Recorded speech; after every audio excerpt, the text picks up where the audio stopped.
Hey traders, welcome to today's video. Today we'll take a closer look at how SPY performs on federal rate decision days.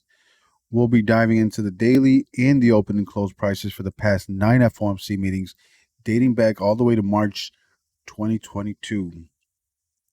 We will fly through these meeting dates, but don't worry, I will provide a chart that captures the relevant data for each month to keep things easy to follow.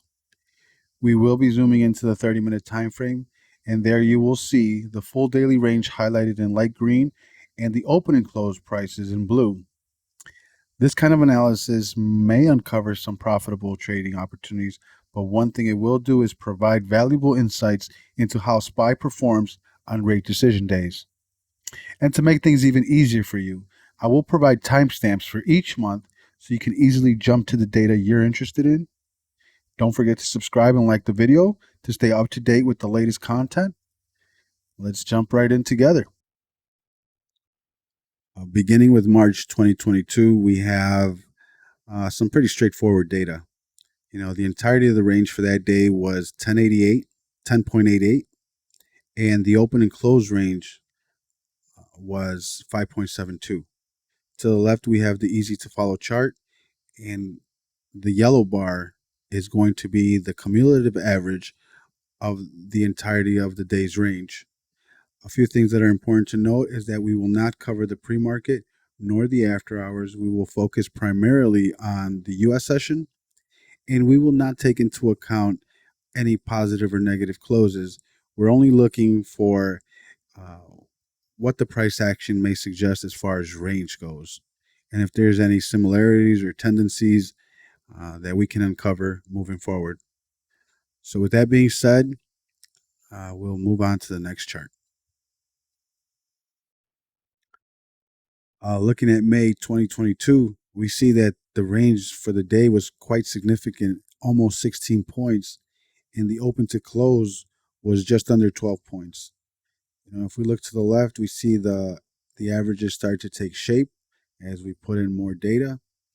One thing that I didn't mention before that I want to mention now is these last 4 candles. Keep an eye on those last 4 candles as we cycle through these dates, and just always remember that we get at 1 CST or 2 EST, we get the actual announcement, and then the press conference follows. Okay, so let's move forward to the next slide. All right, looking at June, I think there's a few notable things here. We can see right off the bat that the open close range was pretty tight, only 1.77. The entirety of the day was pretty nice, 11.78, even though it came off some at the end of the day. So now we have a daily average over the last 3 sessions of 12.78. Right? I think that's pretty significant. And we see another thing. We see that volume consistently picks up as soon as the announcement comes out, and then the press conference is where all the party happens. So let's see if that continues to trend into the next month. So looking at July, this appears to me as one of the more easier trading days, not so much volatility, although there wasn't much action until the rate decision, which seen a little bit of back and forth before finally taking off during the press conference and then taking that little dip. So far, the average for the daily range is 11.86 and open and close is 651. This wasn't a magnificent day like the others prior, but still consistently ran up 6.64 on the day, and the full daily range was 8.83. So let's move ahead and see what else we can uncover. All right, so looking at September, we get our first red day. And just as a reminder, we are not accounting for negative days. We're just observing the range and using those figures to average out the movement for the day. So, September is typically the month where traders come back from break, and you can see it in the price action. Some positioning, liquidity, creating a liquidity pool and all that. But that's besides the point. We're not really looking at that right now. If we look at the averages, it didn't really tick down much. I mean, 11.87 on a daily average all the way through September. And the open and close range has fluctuated some, but 6.95 is the average open to close, um, five meetings in. So let's look ahead to November and see what that's telling us. But always remember that after the announcement, that's where the volume comes in. So everything early in the day is a theta killer or just there to drive people nuts, right? The positioning happens here, and then the actual action happens afterwards. So that's something to keep in mind. All right, let's move to November. Looking at November, we had another down session for that rate decision, but the range was phenomenal. 13.79 to the downside, and open to close was 9.19. So if we just input those numbers and negate the negative, we have a cumulative average of 12.19 on the daily range, pretty consistent. And the open to close, 7.3. That one's a little bit more sensitive and tends to fluctuate, but still a pretty decent average. Let's move ahead to December and see what that's telling us. Here we have December. The range is tight, 2.2 points, and the daily range, 9.19. At first, I was a little hesitant to include this December print because, volume is thin and everyone's on holiday. But I remember that we had even a tighter range before at 1.77. So I decided to include it. And this brings our daily average range to 11.76 and the open and close 6.59. So again, another red day, but another decent range. So let's keep going. Only a couple months left. Only two more prints to look at. And then we're going to talk about everything. But obviously, by now we have a common theme, right? And then I think we can use this data to look ahead for today and see what's possible. Of course, within reason and if it lines up with technicals or not. But we'll definitely take a look at that as well. And here we have February 2023. And again, the trend continues, right? We have a pretty nice daily range. In this case, 11.32 points.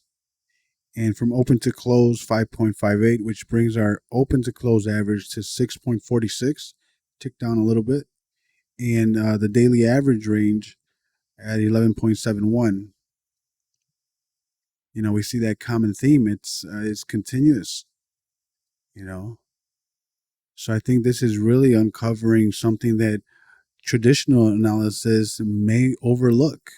Everyone's focused on trend lines or, indicators and this and that. But really, I believe that this type of analysis really uncovers what SPY's tendencies are during FOMC. Now let's move on to the next one, the last and final for this data series. It will be March 2023. All right, so here we have March 2023. And this brings us to the final slide in our series. And we have a daily range of 10.42 points and an open to close range of 6.66 points. Over the course of the 9 FOMC meetings, we have an 11.56 daily range, which is quite impressive if we really think about it, and an open close of 6.49. So, I mean, I think it's safe to say that the range is consistent. Give or take a few points, the range is pretty significant. I mean, it's pretty consistent on the day. And there are also other things that are, consistent as well. The volume picking up at the end of the day, and when it begins. It usually begins as soon as that information drops. But the real party really ensues once that press conference begins. So in the next portion of this analysis, I will be bringing together what we discussed here and the technical aspect of things, you know, because the technicals are really going to tell us how far can it go, where support, where resistance is, um, what are the potential targets, what is the risk, where would you know where things are going to go sour or good, you know, at what price points is the triggers. So we'll definitely go through all that. I won't be able to do that until the open. So if you haven't subscribed by now, please do so and like the video so that more people can get this, because the way YouTube works is the more people that like the video, the more it spreads, right? So I definitely want to help the community. So please help me help others. And yeah, so make sure to hit that notification bell because you don't want to miss this next analysis. Days like this, if you can get it right, it's a big payday, as most option traders will tell you. The thing is getting it right. And if you need some, you know, some examples, check out my podcast playlist, the stocks playlist.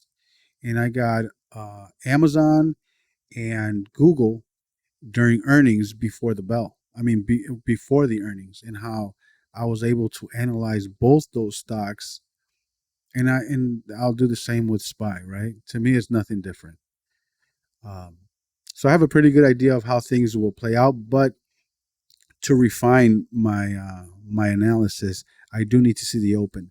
So make sure to subscribe, and I want to add that comment if in the section below, in the comment section of my YouTube channel, if you're bullish, bearish, what are your targets? What do you think is going to happen? And I will be holding a contest that will be randomly drawn based on the comments that that are written, you know, and the winner to that we'll have a good chat about the stock of your choice, or really any market of your choice. And we can even have a one-on-one on Slack and chat it up a little bit, go through the charts and things like that. So help me grow my channel. I'm relatively new, you know, but I really want to bring some good content out here, because this is the type of analysis that you don't see on a regular basis. But someone like me, this is what my bread and butter type analysis. You know, I bring it all together. You know, having the most information in your toolbox, it really gives you a leg up, right? So if you want to see more, and you know, more videos like this, yeah, make sure to subscribe, and see you guys in a few hours. Don't miss out.